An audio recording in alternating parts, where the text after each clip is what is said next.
This episode is sponsored by Michelle Glass and the book Daily Parts Meditation Practice, a journey of embodied integration for clients and therapists. The book's 6 tools invite a deeper integration between sessions, and we're always looking for stuff to do in between sessions. I love Michelle's book, and I often recommend it. Many of the tools are available on the IFS Inspired App Center. Check out the DPMP at thelistenerllc.com, on Amazon, or at the IFS Institute's bookstore.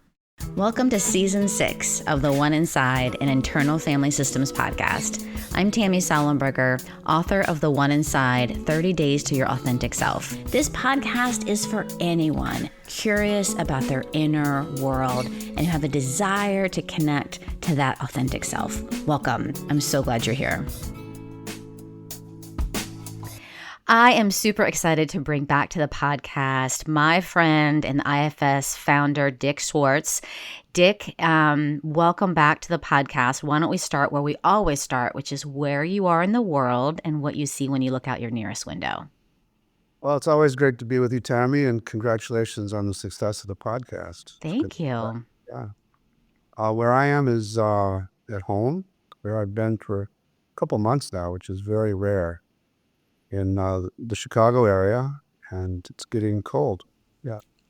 And what's cold? Like, is it 20s? Yeah, 20s. 20s, yeah. And I liked how you were telling me earlier you have this 3-month get out of Chicago project that happens every year in the winter. Yeah. I'm very blessed to be able to go to warm places for most of the winter. Yeah. But you're not officially like snowbirds. So in New England, we have what's called snowbirds, which is people that live in New England during the beautiful months, and then they go live in like one place in Florida or something for the rest of the year. No, I'm a snow, I don't know, something that flies around different places. Oh. Right. Something that would fly from this state to this state to this state, or this country to this country to this country. Right. Yeah.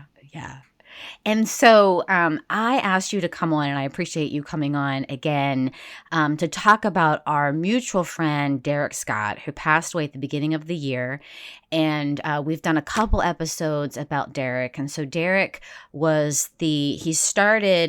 knew about Derek because he was doing these YouTube videos. And I think I've talked about this on a couple episodes where he was doing these YouTube videos where he was teaching people IFS by like kind of being a patient and then being the therapist, and he would play both roles, and then he would just do, and then he started just doing all these teaching videos, and that's kind of how I found him before there was, much more IFS stuff all over the place that you could find. And so, and then Derek started this organization, IFS Counseling Association in Canada, and you and him have been friends and have had a connection from the beginning. He talks about in his book, his first IFS experience was with you. I think he talks about it was in Mexico. Yeah, it was. Years ago, I would co-run a retreat with Barb Cargill in Baja area, a beautiful retreat center.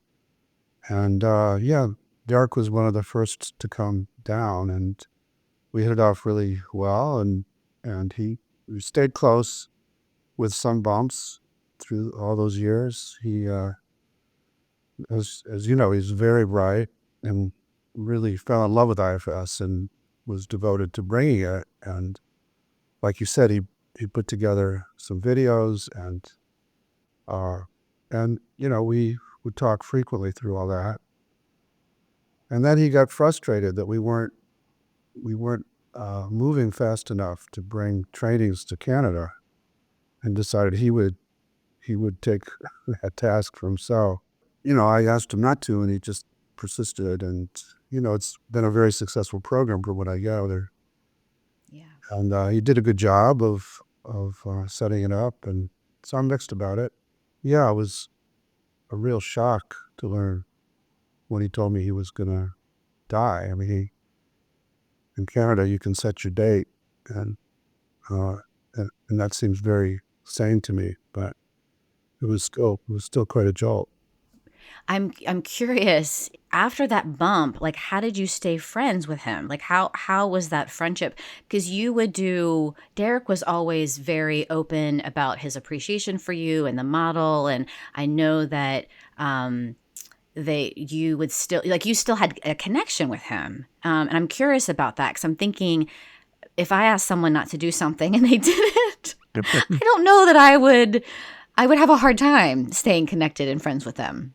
Yeah, I think there was a period where we disconnected, and then it was sort of over time, and as the model became more and more popular, that particular sin grew less of a big deal to me, and so we reconnected around. I mean, I still am not happy about it, but IFS has the potential to do a lot of good, but it can also go awry. And in my early days, I learned that the hard way, that you get to exiles too quickly without permission, and people have horrible backlash reactions. And so that's why we set up the trainings the way we did, to ensure that people got supervision as they learned the model, as you remember, and that they learned to work with their own parts so they could stay in self-clearance. And anything that isn't as rigorous as ours, with the 3-to-1 ratio, and to be certified, you have to have extra hours and so on, and submit a tape. My big concern is the harm that could cause people if people didn't really know what they were doing entirely.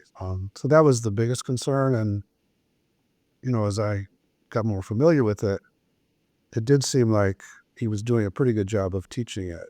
I don't think with the same level of rigor, and I don't think he ever called it a certificate program.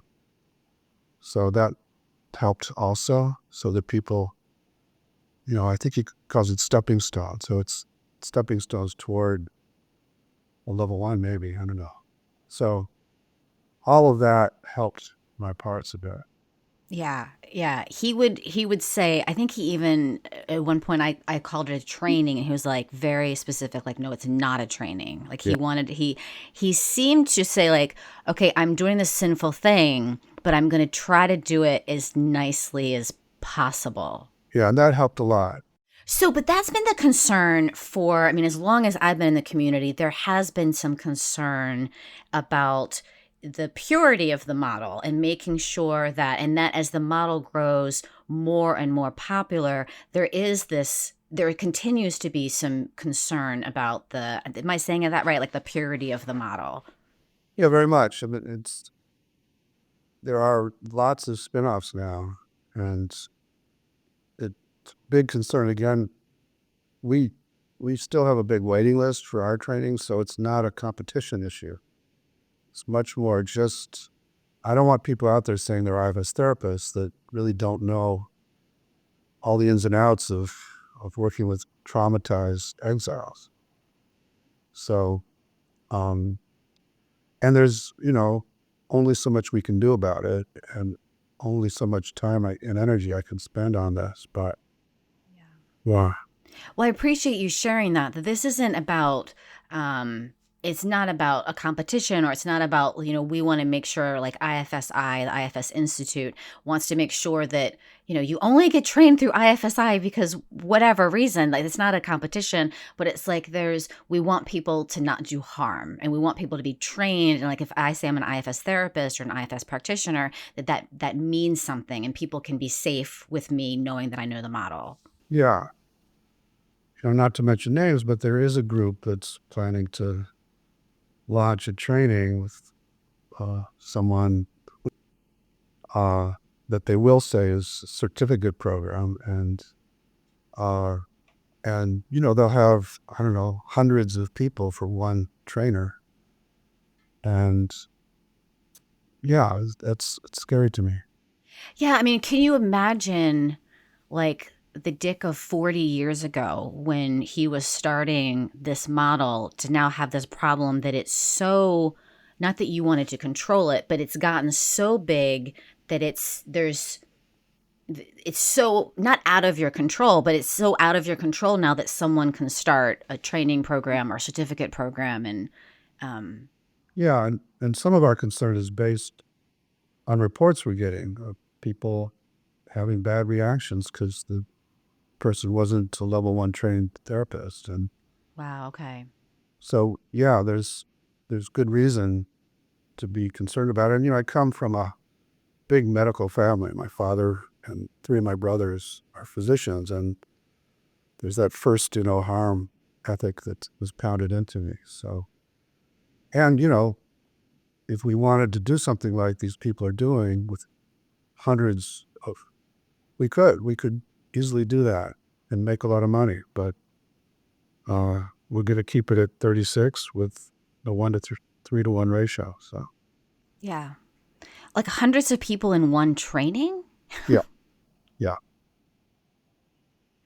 Okay. Okay. So, Dick, do you want to how is that for you to share that with us right now on the podcast with me? It's, I, I do feel like I want to sound the alarm about this stuff. Yeah, so that feels good. Yeah. Okay. Okay. And so Derek, you were like, Derek, no, no, no, no, no. No, thank you. Don't do that. And he was like, sorry, buddy. I'm going to do it anyways. And then you guys didn't talk for a while. And then over the years, you sort of learned, okay, it's not as out of control, or he's being pretty, Yeah. Yeah, he was being pretty respectful. And so then we reconnected. Yeah. And it wasn't as the same, I would say. But, I've always really liked and respected him, and saw him as I think part of why I had that initial reaction was I was so excited to have an articulate gay advocate for IFS. And, he and I had a lot of plans about how to bring it together. And then he just got frustrated with our pace of bringing it to Canada. So, oh, okay. So I don't think I ever knew that. So that was part of it, was like, you were like, you're going to come join the IFSI community, which wasn't that at the time, right? yeah, But you were going to come join this, and then he was going to kind of do his own thing. So parts of you were really disappointed. yeah, that was part of it. Yeah. And so you've been in connection. You had this last session with Derek, which is on YouTube, and it's a really powerful session where Derek is talking about his guides and talking about all the peace that he has. And he has like a smile on his face, and you're openly weeping. And so I guess I'm just really curious right now, when you're thinking about it, just what you're noticing. I feel really good about it. How often do you get a chance to help somebody you care about transition like that? And it as hard as it was to know the actual date, there was something helpful about that, because it wasn't something, oh, let's hope it doesn't happen soon and all of that. I just decided, let me do whatever I can to help him get ready to transition.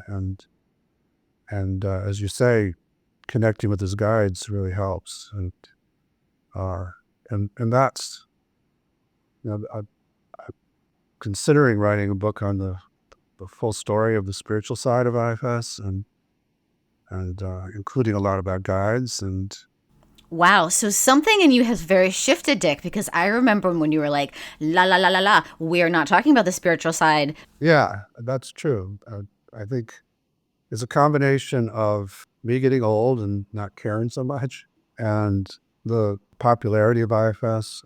I don't think it can be damaged by me being open about all that now, and kind of giving up on breaking into traditional psychiatry and psychology. That was always a deterrent, was I'd be written off by those groups if I was open about all this. So at this point, I don't feel like we're going to get very far anyway. So, Do you feel like IFS hasn't gotten far in those groups? not in the academic world. Okay. We get a lot of psychologists and psychiatrists at our trainings, and grassroots and clinicians appreciate it, but still CBT and drugs, with the academic. And that's where a lot of the paradigms come from. So that had been my hope, and it pretty much dissolved. It's funny hearing that. I'm like, that. How can that be? Like, how can that be? Like, who is still, who is still thinking that's the best way? What? Right. Well, you're in the middle of this world, and I am too, and I know it's hard to see so differently. exactly, yeah. Yeah. So you've gotten older. There's some part of you that's given up, which I'm like, that's not a thing, but okay. And I think you also have many, many people or many, many IFS soldiers out there that are probably doing what they need to do to get IFS in academia and in, I don't know, in that world. So it's not like, I will say I've given up the hope that it'll happen. I've given up that I'm the one to do that. okay. What would this book be about? The spirituality of IFS. As I say, it'll be, the inspiration came. I've been thinking about it, but then some urgency to put some of this out came after the election, and everybody was so hopeless and depressed, and I had parts like that too, and so I began working with them, and my guides came in and really helped. I mean, really helped me shift into a kind of call to action mode message I put out to the community.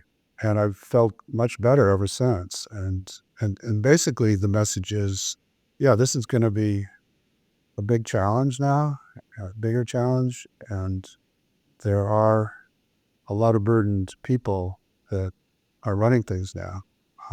We still have to bring the light, and we still have to stay connected at that level. And so just it's a kind of how to do that book, not only with guides, but just, through meditation and psychedelics and just getting your parts to open a huge amount of space, you can access this larger self, which for me is the same in a different form as the self be. So it'll be more about elaborating on that. I talked about that some in No Bad Parts. And when you get to that level, through psychedelics or meditation or just getting parts to open a lot of space, you have this sense of connectedness and also this sense of it's all going to be okay. Yeah. And you're using your hands to sort of lift up. So when you get to that level, and when you say that, do you mean there's sort of more of me connecting to the larger self? Yeah, that's what I'm saying. Okay. So there's more of me connecting to the larger self by unblending, unburdening, meditations, psychedelics, like however that happens. And when I'm more connected to the larger self, there's something different or something more powerful than just me unblending and unburdening my internal system. Yeah. And too many people spend too much time trying to access that as a way to get away from their exiles. And so that's what's called spiritual bypass. But you can balance things out if you can get to that level, which Derek did, and you can see, and that's why like they're using psilocybin and stuff like that for end of life, because you do get to that bigger self, and you realize it is just a transition, and it's actually, this is a really hard place. You're going to some place to be a lot easier. If you can get up there, however you do, and then when you come back and I talk about that being a wave state, and this can particleize it when you come back into your body. But if you can, as you do particleize again, maintain the connection to know that that's really self, then that increased sense of connectedness and also comfort, one of the C words is calm, allows you to navigate times like this in a much more self-led way and go into how there are these other dimensions. When we work with parts, we actually go into a different world, really, that has its own, what I call inner laws of physics. And so I'll be just much more explicit about that kind of stuff. I love that. And I love that idea of it's not just the spiritual bypass of I just go to meditate or I go to connect to this higher, bigger self to run away, because I have lots of parts that like to run away. So I'm not just doing that. I'm just not trying to run away, but it's a more of a connection. And then I'm letting those exiles feel that, like me and my exiles are all feeling this bigger self. We'll bring it back to those exiles. Okay. Yeah. Very different than like a dissociative check out, which is also fun. Yeah. It's got its place. Yes, yes. Is there anything that you would like to say about future of IFS? I loved this idea. There's been so much work, I think, about getting IFS out of the therapy room. And I think we've been pretty good about having conversations and getting IFS into like mainstream. And so what about 2025? What are some things that IFSI are doing or you're hoping to do that gets IFS out there? Because one of the things that Derek was into was getting it out. I'm into, part of why I did the podcast. And so, yeah, what's happening 2025? The timetable isn't exactly clear, but some of the directions are to bring it more directly to the public, for one, and we just released this workbook for the public. But that's more a mainstream, like personal development workbook kind of thing that people like to do. Like they like to do those kind of things. That's right. Okay. So between that and we're exploring different AI options for people to do on their own. Yeah. So those are like the therapy bots where you kind of have is that what that means? Yeah. Yeah. Although I have concerns about that, the same concerns I had about the do no harm. And when we looked into it, there are already 6 on the market that exist. They're IFS based. So. And what happens to you, Dick, when you hear that? When you're like, there's already 6? Well, I have these parts that get very worried about what can happen to people. So.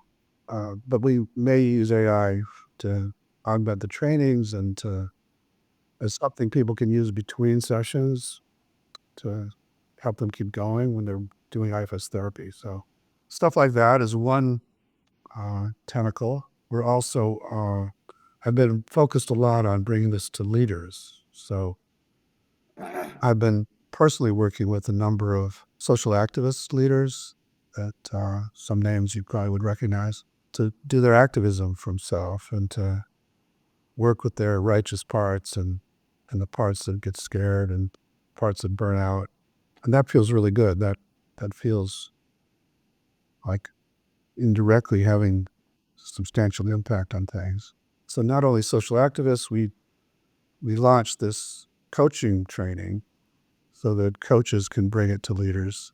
Just did the pilot for that. That seemed to be successful. We'll do more of that kind of thing.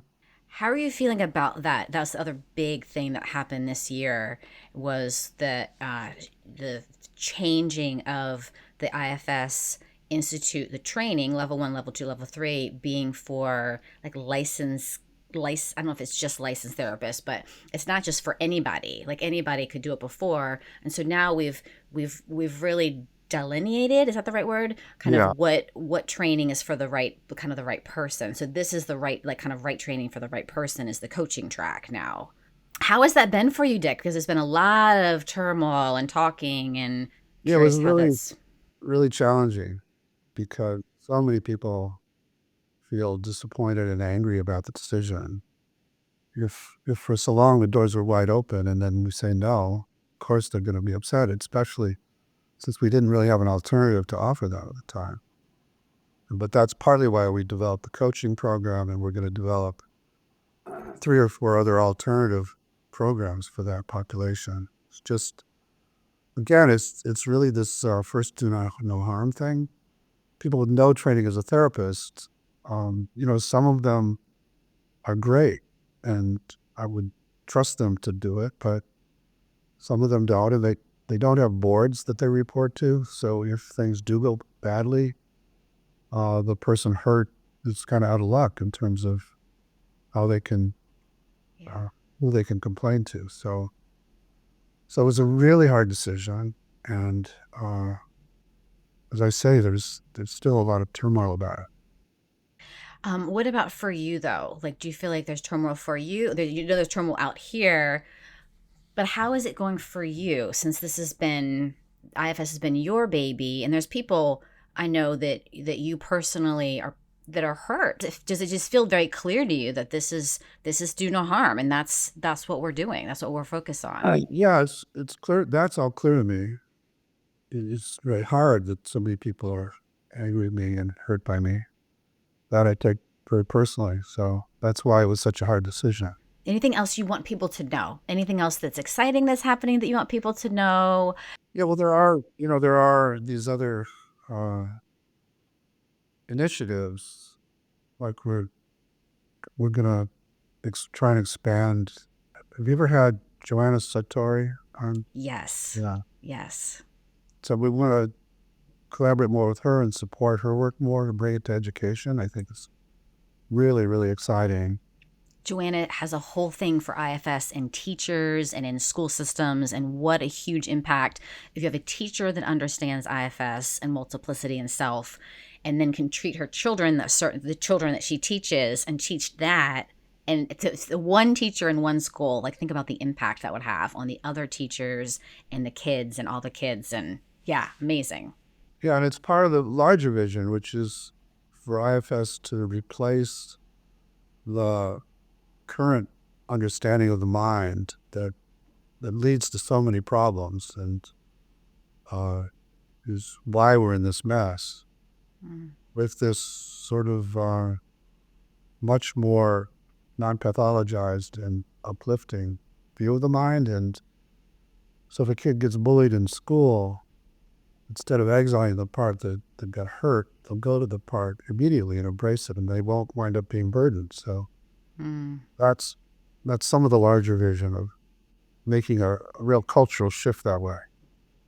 So Yeah, I mean, imagine that, like, we're going to be burdened, but burden prevention? That's yeah, amazing, right? I yeah, love that. to unburden in the moment. Yeah, amazing. And again, if we can have some very influential leaders become more self-led and not lead from their parts and not polarize, and it'll change a lot of things. I have some indirect access to high-level politicians too, and so that's some of my goal as well. And as we were talking about, spirituality is another area that I hope to influence in psychedelics. It's already, I'd say, I don't know if it's the most popular therapy for psychedelics, but it's one of them. Yeah, it's definitely like making its way. Like, IFS and psychedelics are a little more married now, it seems like. Yeah. Another vision, legacy burdens has become a big issue, and I'm convinced that legacy burdens are behind many of the conflicts in the world, and so I've spent a lot of time exploring how to unload legacy burdens collectively with large groups. So I've been doing that with groups of a couple, 300, and I think that could have a big impact too if we could get a lot of us out there in this collective legacy unburdening. Because I'm also convinced that every time in our offices we help people unburden, that has a big ripple effect.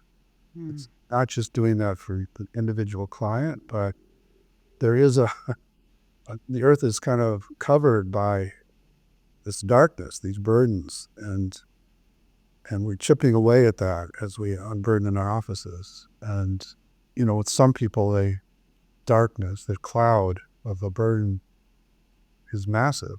And so I think there are ways to do this collectively with large groups. And so a guy named Thomas Hubel that I collaborated with has been doing it with large groups, and not IFS, its own process. But part of why I met with him a number of times is to learn more about how he was doing it. So that's yet another avenue, is to, I mean, even if people got the sense that this was possible, that they are being driven by these things, and it isn't that hard to unload them once parts are agreed to it. Just spreading that around would make a big difference. Yeah. Yeah, we have lots to spread around. Yeah. And I love that you're like, okay, I see this guy's doing this. It's not IFS, but he's doing this in something like it in such a really cool way. And I want to learn more about what he's doing and how he's doing it. Yeah, so I could go on about all the possibilities, but I don't need Yeah. to. But I'm curious, Dick, are you going to retire or no, slow down? I figure I've got 10 or 15 more years to be this active, and I love it too much. And my guides don't want me to. They want me to keep plugging away. So And is it easier now that, or easier or different now that you're closer to your kids and grandkids in some than it ways, was in Boston? yeah, in some ways it's easier because I don't have to, plan trips to come and see them and just do that. I can see them for an evening, but work all day and things like that. So, Yeah. What's your favorite thing to do with your grandkids?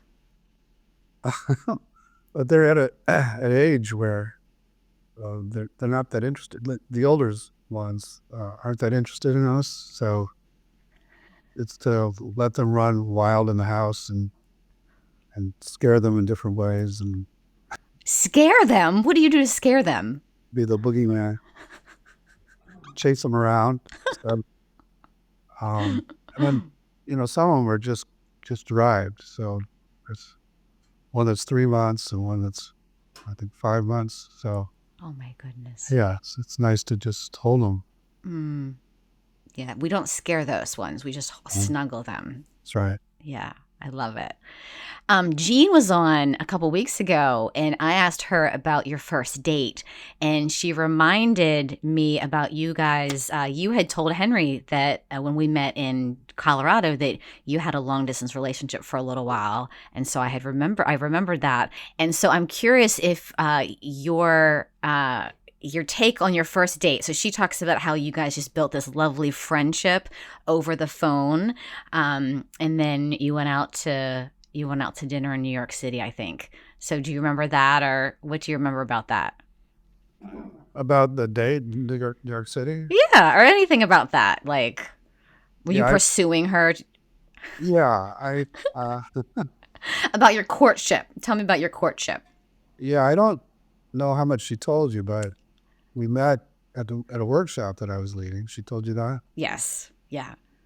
And it was one of those things where back in those days, she was very shy in groups. And so I noticed her, but didn't really do more than that until she volunteered to do a demo. In the middle of the demo, I said, wow, this woman is amazing. Oh. And then it happened that she probably said this, that we were going to be in San Francisco at the same time. No. Mm-mm. Yeah, so right after the workshop, and I'm a good workshop leader. I don't hit on my students. But we were chatting, and it turned out we would be in town at the same time. So we got together. That was probably our first date. I was so interested that I just said, what do you think? Would you be open to doing long distance? And would you be open to dating somebody this much older and shorter than you? You need to have kids. It was one of those way premature conversations. She was like, I didn't even know this was a date. Did she talk about any of that? No. Maybe I shouldn't be, but it's too late now. But, and she said, well, if I didn't already have a boyfriend, and if I hadn't sworn off long distance, and if she had about 4 or 5 more, if it wasn't this, then yes, I would be. And I said, well, that's great. She said, what do you mean that's great? I just told you all the problems with it. I said, well, I just like to look on the bright side. So She said that you had that you knew how to charm managers. yes, I was good at working for managers. That's right. It was a combination of there'd be a lot in it for you if you were interested, but you're the boss, and I hear your fears. Yeah. You just talked to all of her protector fears. Yes. Yeah. And did some hope merchanting. Doing the home merchanting. That's right. I love it. Well, Dick, thank you for coming on. It's always good to be with you. And just love to you and Jeanne. I hope you have a great holiday. And we'll talk soon. Thanks for hanging out with us today. If you enjoyed this episode, I'd love it if you left a rating, a review, a like, comment, share with your family, your friends. That would mean so much to me.